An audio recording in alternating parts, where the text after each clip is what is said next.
Good morning, Mr. President. Good morning. Bonjour, Monsieur le Président. Simple question to start with. Une question toute simple pour commencer. Après la chute d'Alep il y a 2 mois, peut-on dire que vous avez gagné la guerre? You have won the war. Non, je ne crois pas que l'on peut parler d'avoir gagné la guerre avant d'avoir battu les terroristes partout en Syrie. Il s'agit seulement d'un pas important sur le chemin qui va nous conduire à battre et éliminer le terrorisme dans notre pays. Mais je pense que ce sera un long chemin. Et ce pour une seule et simple raison, les terroristes ont le soutien de nombreux pays occidentaux, y compris la France, le Royaume-Uni, ainsi que la Turquie, l'Arabie Saoudite ou le Qatar dans notre région. Vous parlez d'un long chemin, mais pouvez-vous résumer d'un point de vue militaire les objectifs qui vous restent à atteindre? Objectives that you have still to reach. Il est certain que lorsque je parle d'éliminer les terroristes de notre pays, cela veut dire reconquérir chaque pouce de notre territoire, afin de le ramener sous le contrôle du gouvernement, car il incombe au gouvernement de reprendre le contrôle de tout le territoire. Mais de quelle ville en particulier parlez-vous? Vous voulez dire après Alep? Nous poursuivrons évidemment notre campagne dans la zone qui entoure Alep afin d'immuniser la ville contre toutes nouvelles attaques terroristes provenant de l'ouest et du nord qui reçoivent un soutien direct de la Turquie, de l'armée turque. Mais la prochaine étape, c'est Idlib? C'est ce qu'on dit en tout cas, que la prochaine grande bataille sera Idlib. Ce pourrait être Idlib, ce pourrait être Raqqa, ça pourrait être n'importe où. Maintenant, tout dépend de l'évolution de la situation au quotidien, car on peut changer de plan en fonction de cela. Nous n'avons pas établi ce plan avant d'avoir terminé les opérations dans la ville et la campagne d'Alep. Il est donc encore tôt de parler de la prochaine étape. Tout dépend des batailles dans les différents secteurs. Mais la situation maintenant est bien meilleure pour vous qu'elle n'a été sur un plan militaire en tout cas. Bien sûr, libérer chaque lieu des terroristes signifie que la situation s'améliore, mais pour nous, cela ne suffit pas. Monsieur, pour la France, la menace terroriste principale, c'est Daesh. Ça ne fait aucun doute. Pour vous, tous les groupes armés, ou en tout cas la plupart, sont terroristes. Pourquoi Daesh ne représente-t-il pas une menace spécifique pour vous? Ma réponse se constitue de 2 points. Premièrement, c'est que ce n'est pas nous, en tant que gouvernement, qui les qualifions de terroristes, mais c'est la loi qui les considère ainsi. De même, le droit international. Quiconque porte une arme dans mon pays ou dans le vôtre et se met à tuer des gens et à détruire des biens est un terroriste. C'est un concept international. Et donc, nous ne sommes pas les seuls à le définir ainsi. En ce qui nous concerne, et selon cette même loi, quiconque souhaite rendre les armes cesse d'être considéré comme un terroriste. Maintenant, si l'on parle de Daesh, je pense que lorsque vous dites que les Français ou les Européens s'inquiètent de Daesh, ça veut dire qu'on ne comprend pas bien la situation. Daesh est une conséquence et non le problème d'origine. Le problème réside dans l'idéologie de Daesh, qui est la même idéologie pour le Front Al-Nosra et pour de nombreuses autres organisations qui adoptent une idéologie similaire en Syrie et peut-être aussi en Libye et dans d'autres pays. Vous devriez donc vous inquiéter de ces terroristes qui n'ont que faire d'appartenir à Daesh ou à Al-Nosra. Ils mettent en œuvre ce que leur idéologie leur commande de faire, c'est-à-dire essentiellement des actes terroristes. Alors pour vous, il n'y a aucune différence entre Daesh et ces autres groupes? Absolument. En Syrie, toutes ces organisations ont les mêmes racines. Les mêmes personnes qui faisaient partie de Daesh appartenaient auparavant à Al-Nosra. Maintenant, ils passent d'une organisation à une autre, car toutes ces organisations ont la même idéologie, l'idéologie wahhabite, qui est l'origine de ce terrorisme. Tous ces terroristes sont les mêmes? Oui, bien sûr, et ce conformément à la loi, ce n'est pas moi qui le dis. Comme je viens de le dire, conformément à la loi et au droit international, personne, dans aucun pays, n'a le droit de détenir des armes, excepté l'armée et la police. Je pense que c'est la même chose en France. À moins que je ne me trompe, dites-le moi. Mais je pense que c'est le cas partout dans le monde. Donc Raqqa, qui est le fief de Daesh, où les attaques terroristes en France ont été préparées, Raqqa n'est pas une cible prioritaire pour vous? Non, et encore une fois, ces attaques n'ont pas nécessairement été préparées à Raqqa. Raqqa n'est qu'un symbole de Daesh. Un symbole? Il y a une présence de Daesh près de Damas. Ils sont partout. Ils sont à Palmyre en ce moment et dans la partie est de la Syrie. Alors non, il ne s'agit pas que de Raqqa. Les priorités sont partout et cela dépend de l'évolution des combats. Mais pour nous, tout compte. Raqqa, Palmyre, Idlib, tout compte. Vous vous présentez comme le rempart principal contre le terrorisme. Il y a beaucoup de gens, chez nous en particulier, qui diraient que L'État islamique d'un côté et votre régime de l'autre sont en fait les deux visages d'un même mal, qui cherche à écraser toute forme d'expression libre et démocratique dans ce pays. Que leur répondez-vous? C'est une vraie question. Premièrement, nous ne sommes pas un régime. Nous sommes un État avec des institutions. Deuxièmement, c'est bien là la diabolisation de la Syrie, de son gouvernement syrien, de son armée par les principaux médias et les milieux politiques occidentaux qui ont soutenu au tout début ces soi-disant modérés. Ils ont dit au début qu'il s'agissait de manifestants pacifiques, après quoi ils ont dit qu'ils n'étaient plus si pacifiques et qu'ils étaient des combattants mais toujours modérés. Mais en fait, ils ne réalisaient pas qu'ils soutenaient la base même d'Al-Qaïda et de Daesh. Voilà pourquoi ils disent maintenant que nous faisons la promotion de ces terroristes, que nous les utilisons, et pour être franc avec vous, comme une alternative pour que l'Occident n'ait plus le choix. Premièrement, l'Occident n'a pas à choisir entre moi et Daesh, c'est à mon peuple de le faire, parce que c'est une question purement syrienne. Donc nous n'avons que faire de ce que les responsables occidentaux pensent de tout cela. Ils feraient mieux de s'inquiéter de leur propre population, de les protéger des attaques terroristes qui ont lieu à cause de leur politique.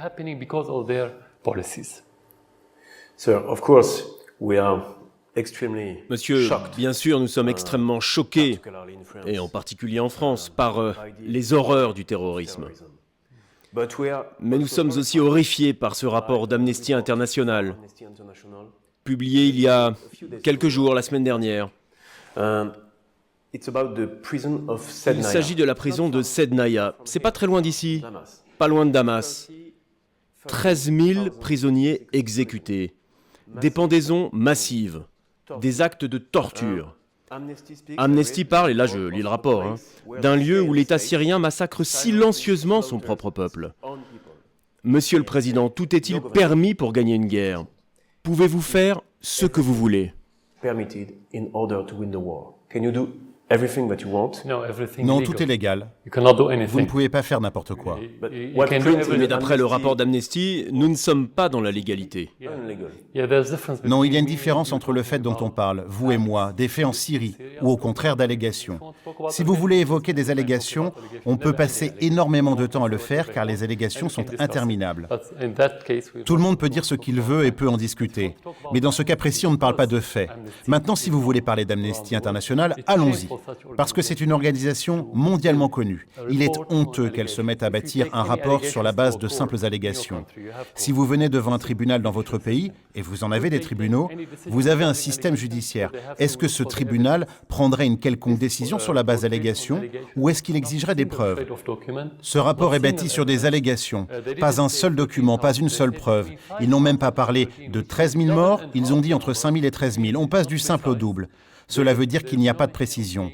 Aucun nom n'est mentionné parmi les victimes supposées.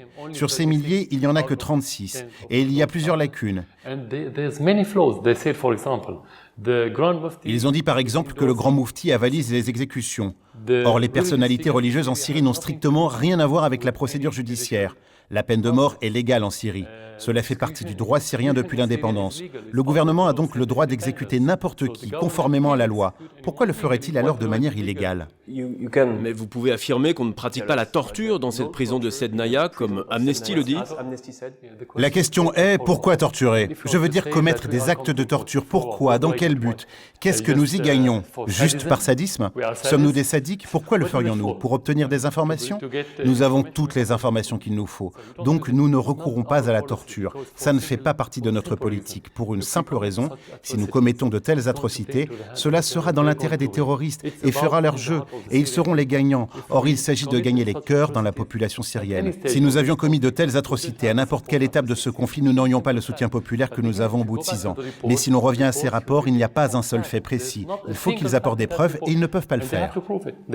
Mais Amnesty suggère d'envoyer des observateurs internationaux dans vos centres de détention, précisément pour collecter des preuves, ou pour prouver que vous avez raison et qu'aucun crime n'y est commis. Que répondez-vous à cette proposition? Je crois qu'il vaut mieux ouvrir une enquête sur Amnesty elle-même lorsqu'elle adopte un rapport fondé sur des allégations. C'est une honte. Honte à une telle organisation qui n'a jamais été impartiale, mais qui est toujours parti pris. Et les témoignages d'anciens gardiens de prisonniers? C'est une question de souveraineté. S'il y a des allégations chaque jour et des rapports de ce type chaque jour, on peut passer tout son temps à recevoir des délégations étrangères. Est-ce que vous accepteriez, si vous le demandez à votre gouvernement, qu'une délégation syrienne soit envoyée chez vous pour enquêter sur les raisons pour lesquelles votre armée, sous Sarkozy puis sous Hollande, a attaqué les Libyens et tué des dizaines et des centaines de milliers d'entre eux? Est-ce que nous pouvons aller enquêter sur l'argent que Sarkozy a reçu de Kadhafi? C'est une question de souveraineté. Non, nous ne permettrons pas à Amnesty de venir ici, sous aucun prétexte. Je ne parle pas de ce rapport, mais en tant que média grand public, vous devez faire votre enquête également. Sur quoi est-il basé ce rapport? Si c'est juste des allégations, vous ne pouvez pas le prendre au sérieux. Donc votre réponse est non à la visite d'observateurs internationaux. Non, définitivement non. Nous n'avons que faire d'un tel rapport infantile, basé sur du néant. Rien que des allégations. Ils disent avoir interrogé quelques témoins qui sont des opposants et des déserteurs. C'est donc un rapport impartial. Mais vous reconnaissez qu'il y a des exécutions officielles, légales, en Syrie. Ça existe depuis l'indépendance. La peine de mort fait partie de la loi syrienne en cas de meurtre. Ça n'a rien à voir avec cette crise, ni avec ce rapport ou cette prison. Il y a une manière légale de procéder, cela s'appelle la voie judiciaire.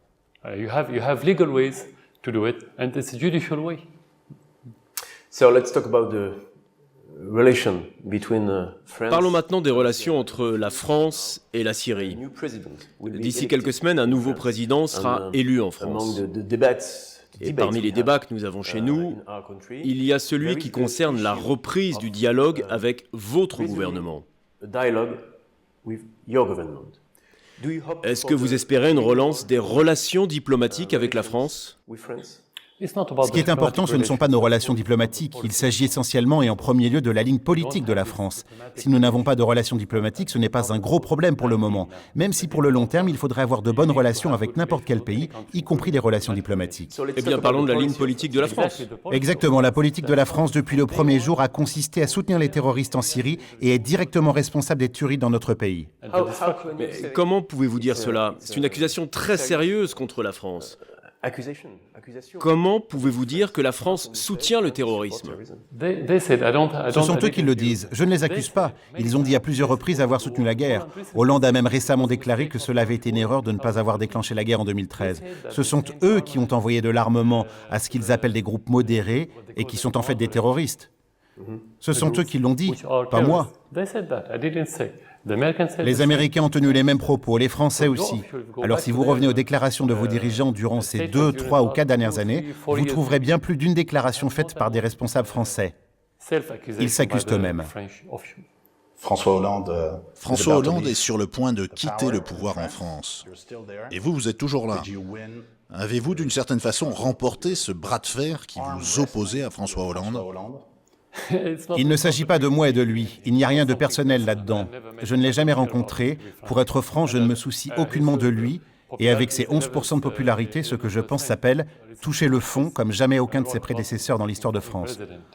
En fait, il s'agit avant tout d'une affaire entre moi et les terroristes, et entre moi et quiconque soutient les terroristes. Jusqu'à maintenant, les terroristes n'ont pas été en mesure de gagner cette guerre, mais ils détruisent la Syrie. Ils ont tué des centaines de milliers de Syriens. Alors je ne peux pas dire que j'ai gagné la guerre. Ils n'ont pas réussi à accomplir leur projet, oui, mais pour le moment, nous n'avons pas encore terminé notre guerre. Je ne peux donc pas dire que j'ai gagné cette guerre. Est-ce que vous suivez la campagne électorale française qui a lieu en ce moment chez nous? Nous la suivons dans les grandes lignes, pas dans les détails. En fait, nous ne misons pas sur les élections dans les pays occidentaux pour la simple raison que nous ne prenons pas les dirigeants occidentaux au mot quand ils font campagne. Ce qu'ils disent, c'est pour gagner les électeurs et non dans l'intérêt de leur pays. C'est un fait. Je vous parle franchement. Mais vous voyez quand même une différence entre la droite, la gauche, en France, sur le sujet des relations avec la Syrie, non? Oui, on peut constater une différence. Mais en fin de compte, l'important, c'est bien la politique du président élu. Est-ce qu'elle est conforme à ce qu'il prenait avant son élection ou non? Telle est la question. Donc nous ne misons pas là-dessus. Évidemment, on préfère quelqu'un qui n'est pas fauteur de guerre. C'est ce que nous préférons. Mais on n'en sait rien. Par exemple, qui a votre préférence parmi ceux qui rejettent la guerre? Je ne vois pas de grosse différence en fait pour le moment, mais encore une fois, je ne parie pas sur le discours des uns des autres. De ce côté-là, il n'y a pas vraiment de différence. Et avez-vous des contacts avec certains des candidats? Non, nous n'avons établi de contact avec aucun d'entre eux. Et avec nos services de renseignement? Dans certains cas, nous avons eu des contacts indirects. Avec les services français? Oui. Et vous, personnellement, avez-vous eu des contacts avec nos services? En fait, lors de la visite d'une délégation parlementaire en Syrie, un des membres de la délégation était du service de renseignement. Donc ces contacts existent. Bien sûr, le gouvernement français a déclaré qu'il s'agissait d'une délégation parlementaire, mais qu'il n'était pas concerné et qu'il désapprouvait. Ce n'est pas vrai. Il y a bien entendu plusieurs canaux de communication.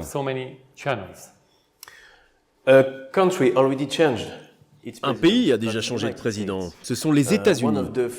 L'une des premières décisions de Donald Trump contestée, c'est le Muslim Ban qui a pour but d'interdire l'entrée aux États-Unis de citoyens de plusieurs pays musulmans, dont la Syrie. En tant que citoyen syrien, en tant que président de la Syrie, ressentez-vous ici une forme d'humiliation? Non, ce n'est pas le peuple syrien qui est visé ici, ce sont les terroristes qui pourraient s'infiltrer à travers certains immigrants venus à l'ouest.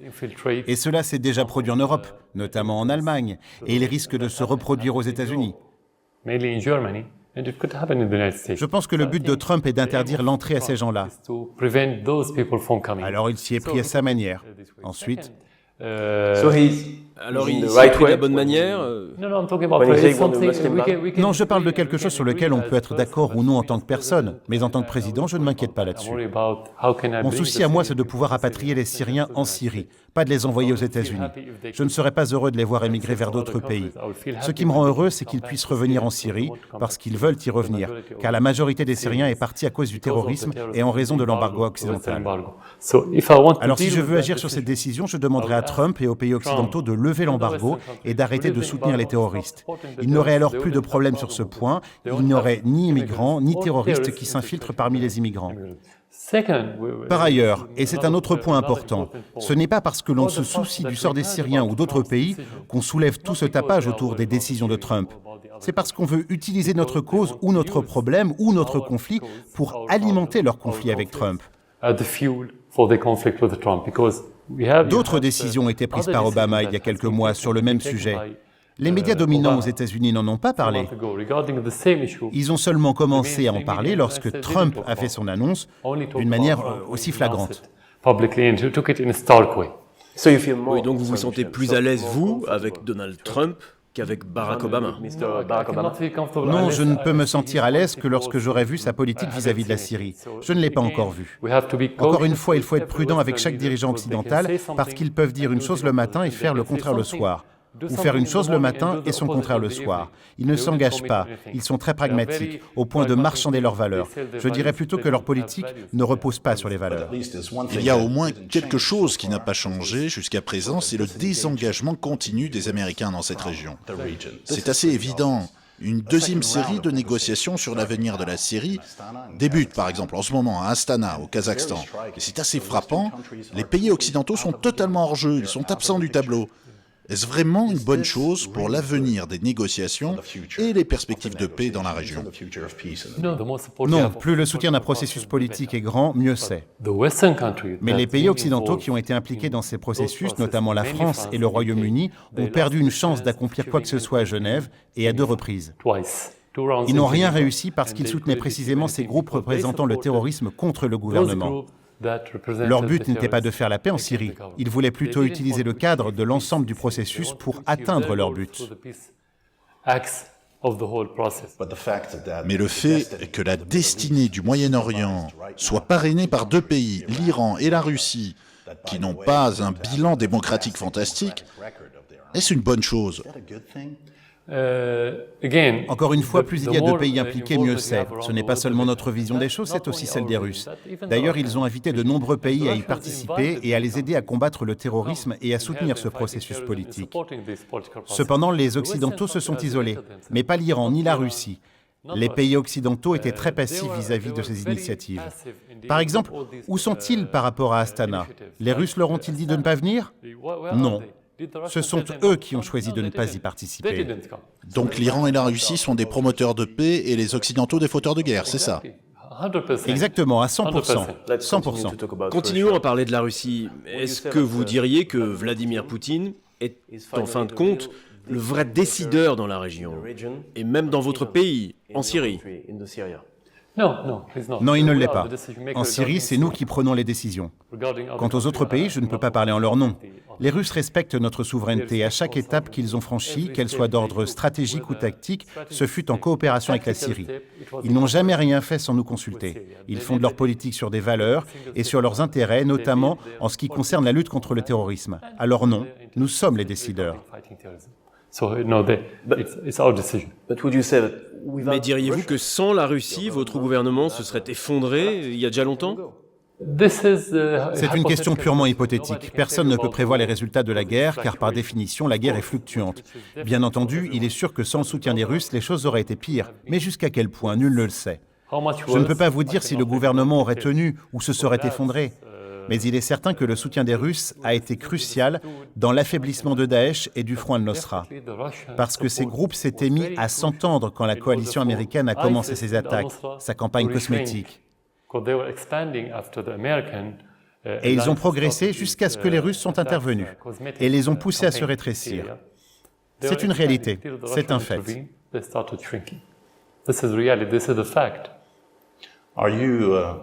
Êtes-vous frappé par le fait qu'il y a quelques années, la plupart des observateurs, des analystes disaient que vous n'alliez pas durer très longtemps au pouvoir? Et maintenant, surtout après Alep, beaucoup de gens s'accordent sur le fait que vous puissiez rester en place. Alors la question est la suivante. C'est la question de votre maintien au pouvoir, dont on discute en ce moment dans les négociations d'Astana. Dans nos pays, lorsqu'un homme politique a un mauvais bilan, en général, il ne reste pas en place très longtemps.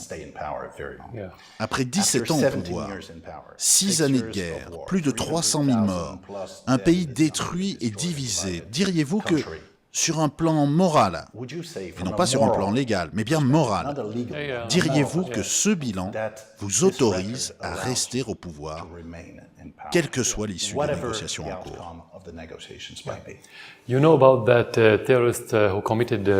Vous êtes bien au courant de ces terroristes qui ont commis ces attaques en France l'année dernière? Vous vous souvenez que la police avait abattu certains d'entre eux? Diriez-vous à ces policiers qu'ils sont des tueurs ou des sauveurs? Et pourtant ils ont tué? C'est la même chose pour un médecin qui amputerait une jambe parce qu'elle a la gangrène. Diriez-vous qu'il a commis une atrocité ou qu'il a sauvé la vie de son patient? Il s'agit donc de connaître la raison de l'acte. Dans notre cas, nous combattons le terrorisme pour protéger le peuple. Ce n'est pas mon point de vue personnel que je donne là, c'est un devoir qui relève de la Constitution et de la loi. Si je ne le faisais pas, je serais moi-même le tueur parce que je permettrais aux terroristes de tuer encore plus de Syriens en Syrie. Le devoir de votre armée est de protéger les Français, autrement vos militaires pourraient dire « on ne va pas intervenir de peur d'être traités de tueurs ». Alors vous diriez qu'en fin de compte, vous avez fait tout ce que vous pouviez, tout ce que vous deviez pour votre pays? Tout ce que je pouvais, oui, absolument. Ce que je devais, c'est au peuple syrien de le dire parce qu'il peut y avoir des points de vue différents. Mais quant à la question de savoir si c'est un mauvais bilan, et je parle du point de vue moral que vous venez d'évoquer, c'est aussi aux Syriens de le dire, pas aux dirigeants européens de dire si c'est un bon ou un mauvais bilan. Ils disaient tous « Al-Assad doit partir ». Maintenant, ils n'en parlent plus. Je ne me soucie d'aucun de ces deux avis. Je n'en ai jamais tenu compte depuis le tout début. Ce qui compte pour moi, c'est notre combat contre le terrorisme et la lutte contre leurs projets visant à détruire notre pays. Ce fut dès le début mon plus grand souci. Quoi qu'ils en disent, c'est du pareil eux-mêmes. Ce bilan est un bilan syrien et nullement un bilan européen. Mais quand le peuple syrien pourra-t-il dire s'il approuve ou non votre politique? En France, en ce moment, nous avons des élections. Quand seront les prochaines élections en Syrie? Il y a deux moyens d'y parvenir. Les moyens dont nous disposons actuellement et ceux dont nous disposerons dans l'avenir, à la fin de la guerre. À ce moment-là, on pourra envisager toutes sortes de solutions, les urnes, les élections, tout est possible. D'ici là, le peuple n'a qu'un seul moyen de se prononcer, ou bien soutenir, ou bien ne pas le faire. Après 6 ans de guerre, si ce président a un mauvais bilan aux yeux du peuple syrien, pourquoi le soutiendrait-il? C'est une simple question. Pourquoi devrait-il le soutenir? Pourquoi ne soutient-il pas les terroristes? Et pour revenir à votre question, lorsque vous évoquez 300 000 ou 400 000 morts et que vous dites que c'est le président qui les a tués, c'est comme si vous donniez aux terroristes un certificat de bonne conduite parce que ce serait nous qui aurions tué les gens et eux qui les auraient protégés. Comme si c'était Al-Qaïda, Al-Nosra ou Daesh qui protégeaient les gens et les défendaient. Voilà le fond de la question. Eh bien non. La vérité, c'est que nous nous battons pour le peuple syrien. C'est la raison pour laquelle le peuple syrien a soutenu son gouvernement, son armée et son président. Merci, Monsieur le Président, d'avoir reçu Europe 1 et TF1.